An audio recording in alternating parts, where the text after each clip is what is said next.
Good evening and welcome to Have I Got News For You? I'm Warwick Davis. In the news this week, at Camp Bastion, word gets out that the Foster's tanker has arrived.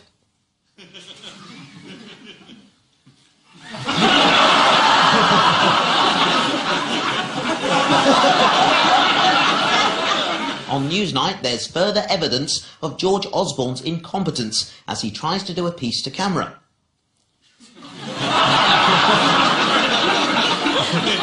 And in Moscow, the Russian mafia launched their own version of Ocado.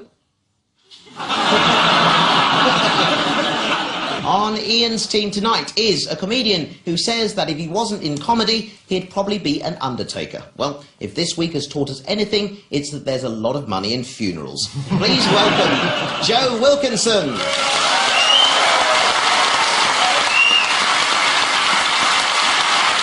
And with Paul tonight, the current president of the Association of British Scrabble Players, who is also a firm opponent of the British honours system. So he'll never accept an O, a B or an E. Please welcome Gyles Brandreth.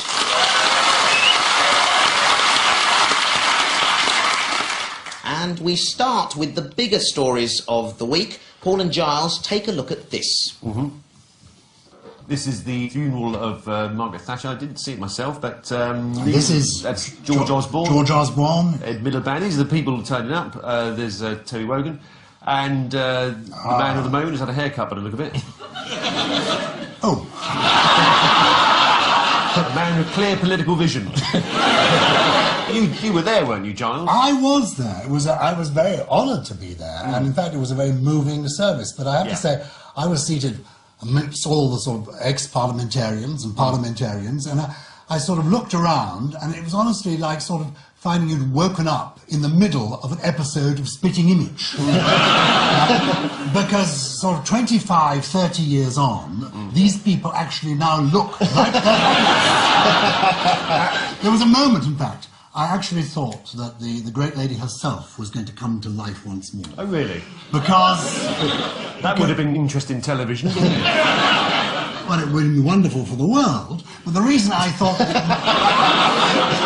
it might have happened, seriously, is I glanced under David Cameron, the Prime Minister's chair. Yes. He was seated adjacent to the Queen and the Duke of Edinburgh, and under his chair was a bottle of Evian water. French water. In St. Paul's at Margaret Thatcher's. I was surprised that the casket didn't burst open and a hand would come out and grab it from under the chair. She would not have approved of that. Most people don't come back from the dead because of mineral water. Tony Blair was there, looking less orange than of late. You know, he's become sort of Dale Winton of the Middle East peace process. Look, that's what the Middle East peace process was missing. The energy that Dale can bring to it. Absolutely. But he was looking positively pallid. There were other people that I thought I saw Dr. Kissinger was there. I thought I saw Angela Merkel, but it turned out to be Claire Balding. All the ex-Prime Ministers were sitting there going, they're not going to do this for me, are they? I'll be lucky to get a bloody buffet. That sounds very like John Major. Well, it was, as Gyles has said, you know, an occasion where people like Michael Crawford rubbed shoulders with Baroness Boothroyd. Betty. Do you know what the dress code was for men? Well, trousers. Were you in top hat and tails? No, I wasn't. I was just wearing a sober, dark suit. Were you an usher? I wasn't. We've had the wedding, and we're going to have the birth, as you know, later in the year. This is a funeral to keep us going meanwhile. I did think that about halfway through, having started off thinking, oh, what a waste of money. Then I thought, well, actually, we've got all this kit. We've got these cathedrals, we've got the choirs, we've got the army. Might as well use them, really. Take the bishops out of storage. Absolutely. But it was great. I mean, I do like funerals, and I realised halfway through, I'm really enjoying this, and I don't really care whose funeral it is. And you had everything. You had Vaughan Williams and Bunyan and Elgar, Nimrod. I mean, for some of us, it was just worth every penny. For people like you, Ian, I bought your magazine this week, page after page after page. You would. That's how magazines work. Yeah. They work like that. Just one of them, it's a sheet of paper. I thought the reverent and sensible thing to do was produce an issue and then sell it for as much money as possible. And it's what she would have wanted. Well, to get back to the question, which I asked some time ago, if you'd read your invitation, it would have said full dress ceremonial without sword, which is a shame because George Osborne might have fallen on it. He did a bit of blubbing, though, did George. Here's a picture of him. Looking rather upset. It showed he was human, didn't it? I think he just stopped blinking. Big screens relayed the coverage of the funeral to the British people all across...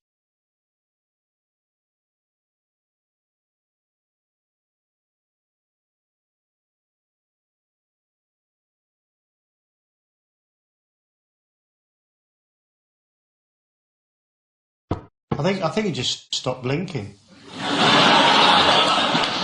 Big screens relayed the coverage of the funeral to the British people all across the land. Gyles, of course, was a prominent figure in Margaret Thatcher's reign, which were very different times. It's difficult for people who weren't alive then to believe that scenes like this were a daily occurrence. That makes you feel a bit repulsed to look at that? Not really. I don't think that will cause the people from Operation U3 to call on me, do you? Who didn't go to the funeral? A lot of people didn't go. It was on a Wednesday. And quite a lot of people have jobs. Not as many as before, but... Glenda Jackson didn't go. She had a Zumba class. What protests were expected at the funeral? Oh, it was going to be huge. Again, if you read the press, you'd have thought there was going to be the poll tax riots. And then when there aren't, they say, look, there are no riots. People couldn't even be bothered to turn up. That just shows you. There was a great moment where they thought something had happened. They said, someone's thrown something. And then they found out it was a flower. Oh, so apart from Prime Minister's questions, what else didn't happen at the House of Commons? Big Ben. Big Ben didn't chime. They didn't want Big Ben going ding-dong. Yes. They thought it would be disrespectful, a very poor taste. That's right, yeah, Big Ben didn't bong for the right. first time since Churchill's death, in fact. And staying with ding-dongs, yes. Who's making a large chunk of the money from the sales of The Witch is Dead? Andrew Lloyd Webber. That's right. Which is, as a die-hard... Sorry, a bad phrase. As a dyed-in-the-wool Conservative, that must be a touch embarrassing to be making money out of this protest song. Indeed, the cast recording from his production of The Wizard of Oz is selling as many as the 1939 MGN film version. The original song was sung by the Munchkins, slightly creepy-looking with goblin-like features. Lord Webber was present at the funeral. Now, staying with funerals and cemeteries for a moment... Yes, let's. What is this man doing? Is he visiting the Dignitas clinic? Or is he bringing his wife back from it? And are they on their way to the cremation? Is it a boil-in-the-bag person?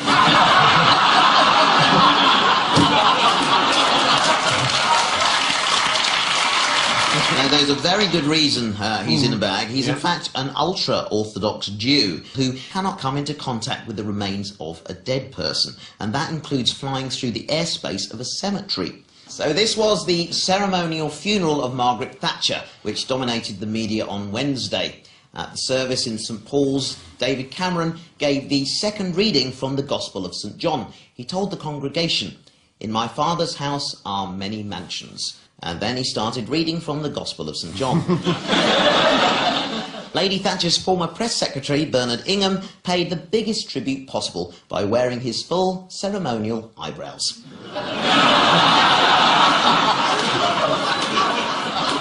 Ian, Joe, take a look at this. Oh, that's One Direction. Vince falling over a cable.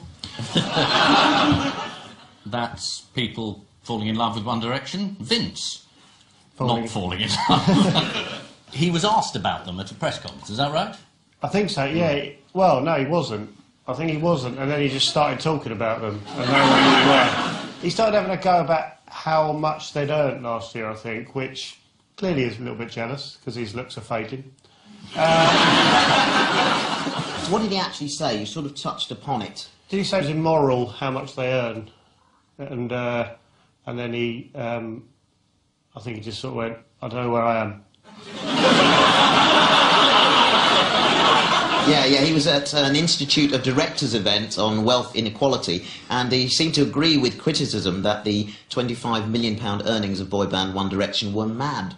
Although it was all a bit of a muddle. Institute Director Simon Walker got their name wrong and called them New Direction. And then, according to The Times, Dr. Cable appeared to confuse the band with company chief executives. It's easily done. I often get Vince Cable confused with Gunther von Hagen, the bloke who does autopsies and makes ice cream. In other financial news, what have French President Francois Hollande's cabinet ministers been ordered to reveal? Ooh, their Swiss bank account numbers, because one of them was discovered to have a stash of booty in a secret Swiss bank account. Swiss. Fur-lined vaults. Flunkies at every door. Can you imagine? Yeah, exactly. They do tax avoidance properly. Yeah. I mean, this is just sort of corporations avoiding it. This is individuals. Yes. This was actually the minister in charge of the budget, in charge of raising tax, has an offshore bank account and pays no tax himself. I mean, I hope our cabinet are taking note. Yeah. This is how it's done properly. Absolutely. They were told to declare all their personal wealth and assets. Michel Delaunay, Minister for the Elderly, declared over €5 million, including property and art collection, jewellery and watches, while the Housing Minister, Cécile Duflot, admitted she owned a 1999 Renault Twingo. Meanwhile, what's special about this shirt? It's worn by a really cool dude. Yeah, it's bought by Dutta Fugay of India. It's gold. Actual gold. That's right, it's made out of gold, worth $250,000. Why is a third of the sleeve missing?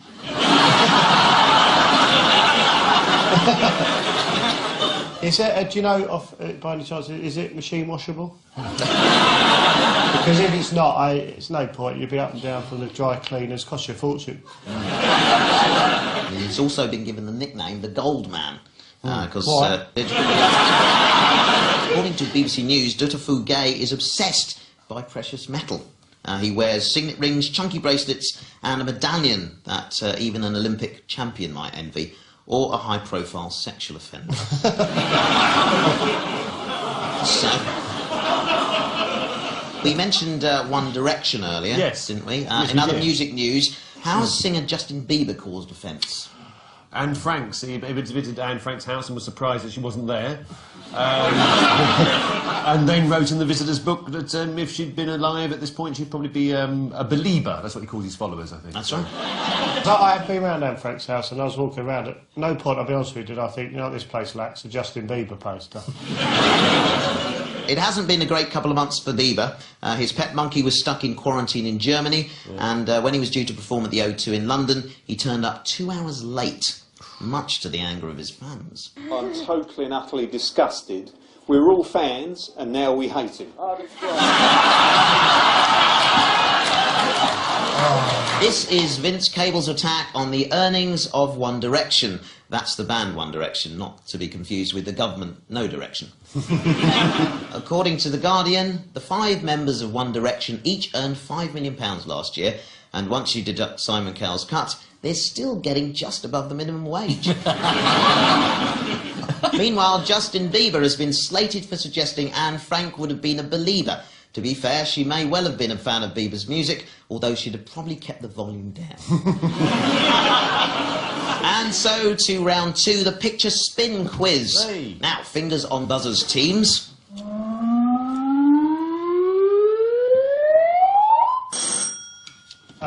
Is this where a hotel is hiring out a fish for the evening? Is it? I might still be dreaming.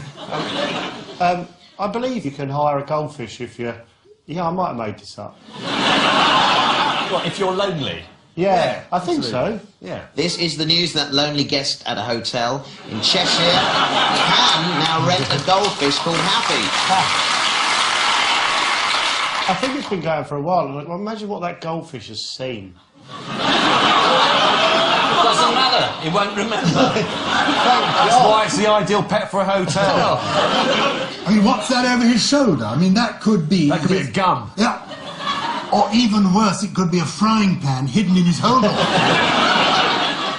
He is going up there to toss that goldfish. Oh, well, it's a companionship for him, isn't it? Well, companionship, you're right. It's an unfortunate use of phrase, I agree. But if you ask a reception, they know what you mean. Yeah. How much does Happy cost? £10 a night. That's outrageous a sum of money, isn't it? £5. I think it's going to be a fiver. Indeed it is, £5 a stay. Or he's free if you can throw a hoop round a skittle. What does Happy offer the guests? Oh, please. The full package. Synchronised swimming. Which is easy to do if there's only one here. He's a good listener. My wife doesn't understand me. Well, actually, you're sort of on the right track there. According to Jeff Riley, who runs the Happy Guest Hotel Lodge, after a difficult day at the office, Happy could be there to give guests unconditional love and a valuable sounding board. Paying £5 for a goldfish is a slightly strange thing to do when you're staying in a hotel, but don't worry. To spare you any embarrassment at reception, it comes up on your bill under the generic term porn. The fish is called Happy, unless you get hungry in the middle of the night, in which case it's called sushi. Fingers on buzzers, teams.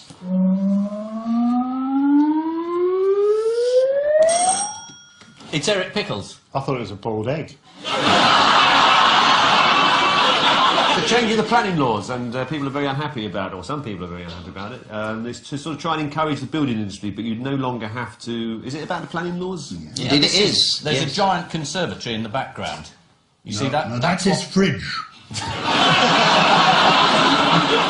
So you can build sort of, up to 25 foot or something. You don't need planning permission anymore. That's right. It's the news that Eric Pickles has to work out what to change about this home extension legislation to get it through the Commons. What was the initial plan? They would do away with the red tape. You could just extend your conservatory. It could be as big as you like, and this would energise the building market. And this was one of those typical coalition, not thought-through bills.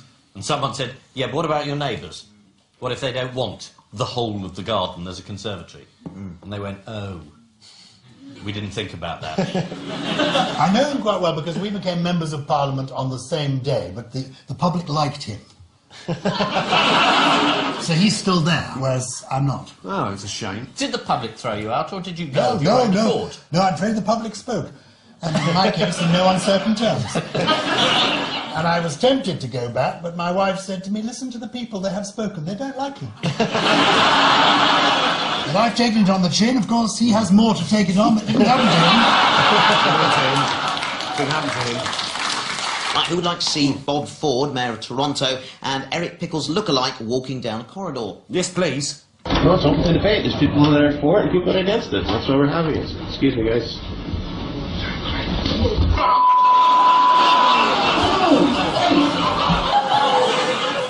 In other terrible planning news, how did one resident in China ensure he had hot water throughout the winter? Bought a kettle. How I do it. Well, he's the only resident in his block of flats still fighting a proposed demolition. Mr. Hsu was concerned that the water pipes running up through the uninhabited flats below him would freeze through winter. So Mr. Hsu switched on the hot tap and diverted the warm water to flow down the side of the building. Let's see how successful that plan was. What a nutter. On the subject of plumbing nightmares, who can spot what's gone wrong here? And here? There we go. I have that problem with every toilet door. Let's see the next one.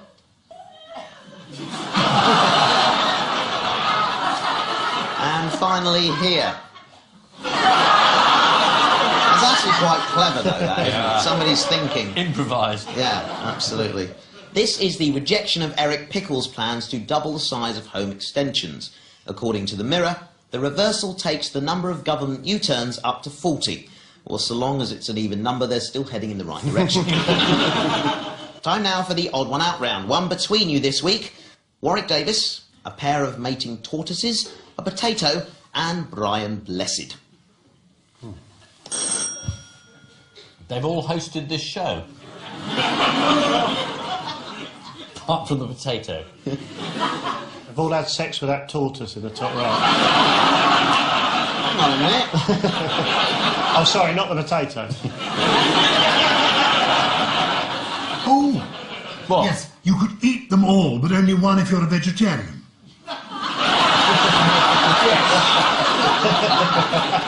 Think of Brian's voice. Boom, boom. Yes. That's Basil Brush you're thinking of there. Give us a clue. What have I done? What have What have I You're done? in Star Wars. Oh, you've all been in sci-fi. You've all been in Star Wars. Brian's been in the other one. Brian's been Flash Gordon. Flash Gordon. The odd one out is obviously the potato. No! The odd one out's Brian Brian Blessed, Blessed. because he was in Flash Gordon, not Star Wars. that's the point. I don't know if it's the right answer yet. Is it the right answer? You're all right. wrong. You're No, all it's wrong. not right. It's the tortoises. The tortoises. Yeah. The tortoises, the one in front is blind, and the one behind is pushing him all the way to some dumpster. They have all appeared in Star Wars apart from the pair of mating tortoises What who were were they in in? Jurassic Park. Anyone know what part they played in Jurassic Park? Did they provide the catering? Have they played Jeff Goldblum? Yes. The screams of the velociraptors in the film Jurassic Park were made by a pair of mating tortoises. As revealed this week by sound engineer Gary Rydstrom, who told an interviewer, "It's somewhat embarrassing, but when the raptors bark at each other to communicate, it's a tortoise having sex." So here is the sound of the tortoises having sex.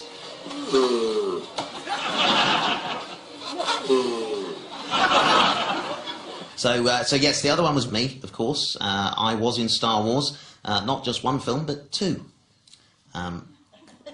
Sound excited? Do you know in America they'd have given that a prolonged Woo. round of applause, wouldn't Yeah, whoop woo and everything. they? Yeah, no, you're how nice. There is a nice. Yeah, don't do it now, it's just sarcastic. Brian Blessed provided the voice of Boss Nass in Star Wars Episode 1, The Phantom Menace. Did he rule over a tribe of hard-of-hearing people? The special effects company behind Star Wars Industrial Light and Magic managed to sneak a potato into a sequence of The Empire Strikes Back. According to effects virtuoso Ken Ralston, who was behind the stunt, I thought, hey, it'd be fun. It was my way of just saying, see what you can get away with. Ken, of course, later found fame as head chef at Finder's. They've all appeared in Star Wars, apart from a pair of mating tortoises. George Lucas picked me out for a part of Wicket, the leading Ewok in Return of the Jedi. I've also had the honour of playing Yoda, the wise and powerful Jedi Master, though not wise enough to predict, "In Vodafone ads selling out, I will be." Time now for the missing words round. This week's guest publication is the ESB newsletter, bringing you news from the Earthworm Society in Britain. Yeah. Unfortunately, even if you tear the newsletter in half, it still keeps going. And we start with men who are too handsome ordered to what? Grey beards.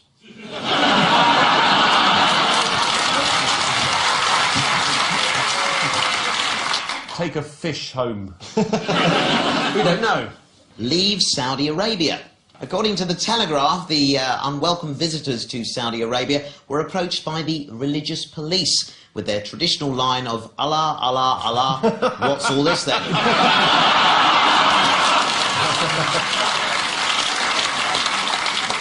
Next, small brown-nosed worm is what? Bit of a looker. Is alternative to goldfish at the Happy Guest House, Cheshire. Is promoted above his contemporaries.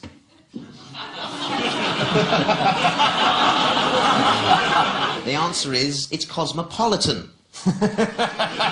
According to the ESB newsletter, it's been described by scientists as a cosmopolitan worm, as it's found on both sides of the Atlantic, and because it loves reading about beauty, fashion and sex. Right, next, Ed Miliband has what?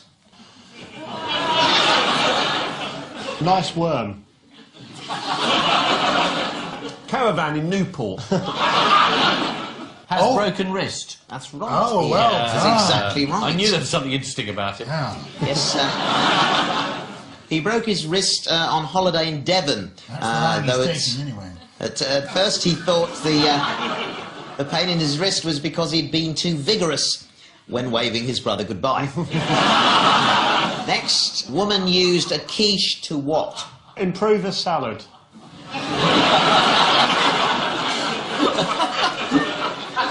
You're Boris down a back alley. I think let's move on before we start examining all the meanings of that sentence. The answer is assault a police officer. Well, And finally, what has a brain, 5 hearts, and breathes through its skin? Labour backbench. It's a type of worm. It is, yeah. superworm. Superworm. Superworm. Superworm. You could do the voice. If you were sort of like on in a railway carriage that was hanging off the edge of a cliff and you called for a superhero and Superworm turned up... Hey! Oh my God! I'm going to see this movie. We'd like to be in this movie. Are you all right? No. The truth is, I'm on drugs. So yes, it's the earthworm. Indeed, it is an earthworm. The article also tells us that earthworms produce their own weight in casts. In case you're wondering, the cast of an earthworm is, much like the cast of Hollyoaks, shit. So the final scores are... Well, that's one production you won't be in. Joe and Ian have 6 points, while Gyles and Paul have 7.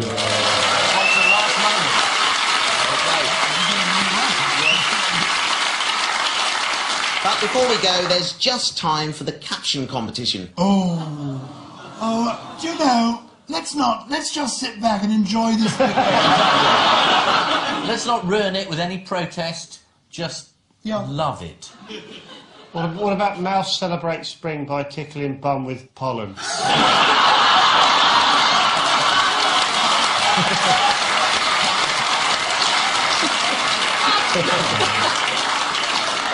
On which note we say thank you to our panellists, Ian Hislop and Joe Wilkinson, Paul Merton and Gyles Brandreth. And I leave you with news that John Kerry and William Hague can hardly contain their excitement at meeting me.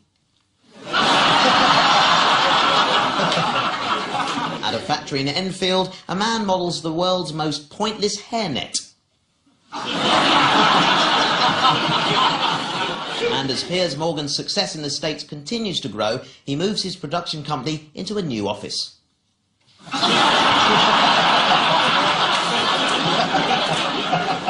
Good night.